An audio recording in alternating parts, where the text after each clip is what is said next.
तर बुलढाण्यात कर्जमाफी करता धरणे आंदोलने ठाकरेंच्या शिवसेनेचं शेतकऱ्यांसाठी आंदोलने तहसील कार्यालयासमोर शेतकऱ्यांच्या मागण्यांकरता हा ठिय्या आंदोलन करण्यात आलंय। बुलढाणा येथील तहसील कार्यालयासमोर शेतकऱ्यांची संपूर्ण कर्जमाफी आणि इतर मागण्यांकरता आज ठाकरेंच्या शिवसेनेकडून हे धरणे आंदोलन करण्यात आलंय। शेतकऱ्यांच्या प्रश्नांकरता तहसील कार्यालयासमोर मोठ्या प्रमाणात घोषणाबाजी करत ठिय्या मांडण्यात आला।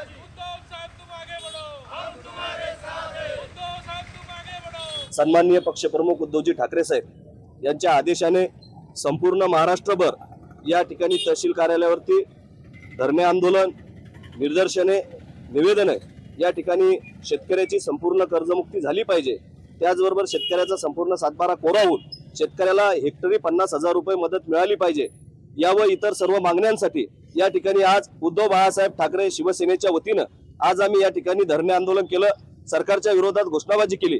जर का सरकारला या ठिकाणी जर जाग आली नाही, शेतकऱ्याचा सातबारा जर कोरा केला नाही, तर संपूर्ण महाराष्ट्रभर शेतकरी रस्त्यावर उतरल्याशिवाय राहणार नाही। लोकशाही मराठी ऐका, पहा, जागरूक रहा।